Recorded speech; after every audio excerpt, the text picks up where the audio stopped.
In this lesson, we're going to cover how to track and schedule your habits. They're both very different, but very effective ways to measure your progress, and they both play an important role in getting your habits to stick. Let's first get started with habit tracking.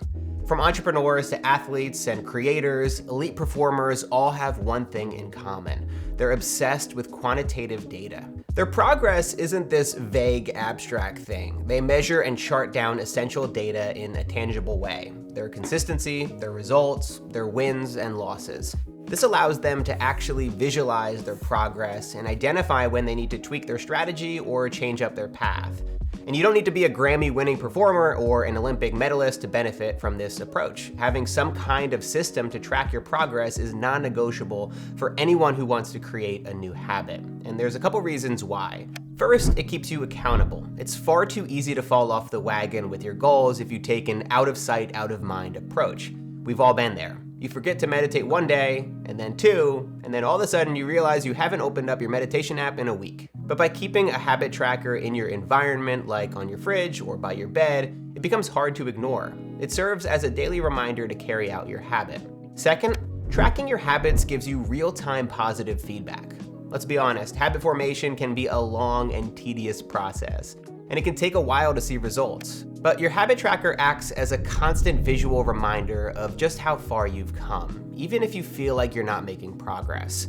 Once you've checked off 30, 60, or 90 days of your habit tracker, even if you took some days off, you'll begin to get this rising sense of accomplishment. Naturally, when we invest so much time and energy into a pursuit, we're far less likely to give up when we face challenges or obstacles. We look at our habit tracker and think to ourselves, look how far I've come. Am I really gonna break this habit now after 3 months? Plus, I've gotta say that there's just something that is so satisfying about marking that big fat X every time you complete a habit. It gives you a sense of accomplishment and it reinforces the need to keep going. So one thing we often forget about tracking habits is that it's a habit in and of itself. Not only do we have to complete our habit, but we also have to take the time to note down that we did it. And that means that you should have a process around how and when to track. Just like the if-then conditional logic we spoke about earlier, you can anchor your habit of tracking onto the main habit that you're building to make it easier to remember. So for example, it might look like this. After I take off my training shoes, then I will fill out the workout column in my tracker. This process of tracking your habits isn't rocket science. You just need a simple calendar or chart that you can mark off every time you do your habit. You might prefer the old school pen and paper method so you can keep track of your habit in your environment. If that's the case, we have a simple habit tracker in the resources down below this lesson. We've also included it in the workbook, so you might already have printed it out. But of course, if that doesn't float your boat, there are some awesome habit tracking apps that you can use to track your habits and make them more rewarding.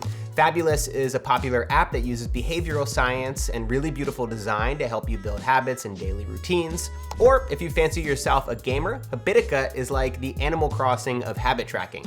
It gamifies your habits with challenges and rewards, and you can even battle your friends and family.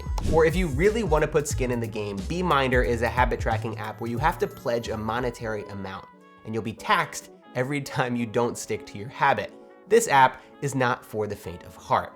Now let's talk about habit scheduling. One thing you can learn from top performers is that they schedule in their habits like it's their top priority. And that's because it is. Do you ever hear athletes say that they're too tired to train, or musicians say that they can't be bothered to practice because they just don't have enough time?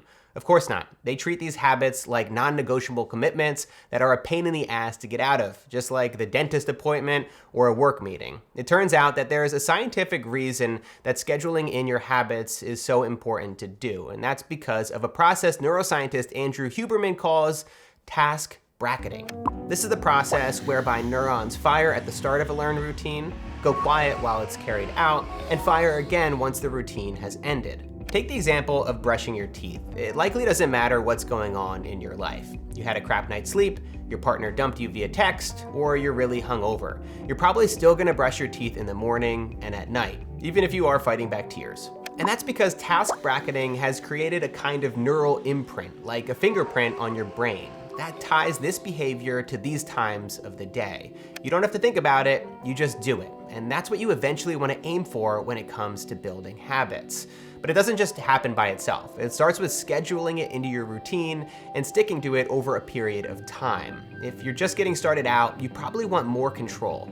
So open up a calendar of your choice and take a look at the week ahead. When can you make time for this habit each day? Take a look at your other commitments that you have going on and make sure that you add buffer time. Whether it's a work project or dropping your kids off at school, things always take longer than you think they will. Bonus points if you're able to find a similar timing for it each day, but don't forget to be flexible. You can even send yourself a reminder, either through your phone or via email.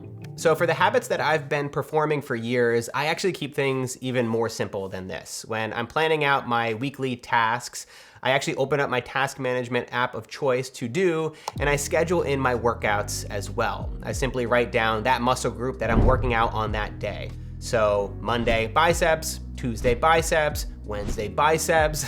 I'm only kidding. It would actually look a little bit more like this. Monday, biceps and back. Tuesday, triceps and chest. Wednesday, shoulders. Thursday, legs. And I even add rest when I'm planning to take the day off.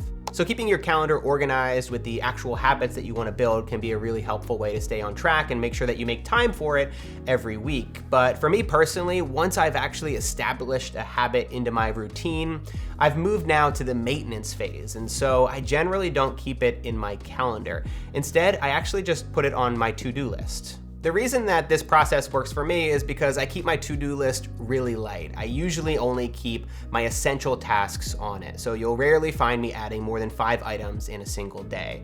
And since I check this app multiple times throughout the day, it's impossible for me to ignore.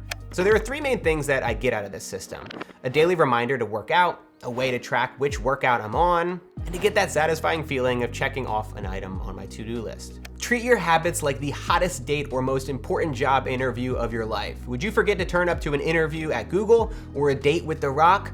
I know I wouldn't. You'd do everything in your power to make sure that you'd show up on time. You'd set a reminder and multiple alarm clocks. If that's what you needed to actually stick to it, you would do what it takes. Treat your daily habits with the same level of importance, and it'll take you a long way.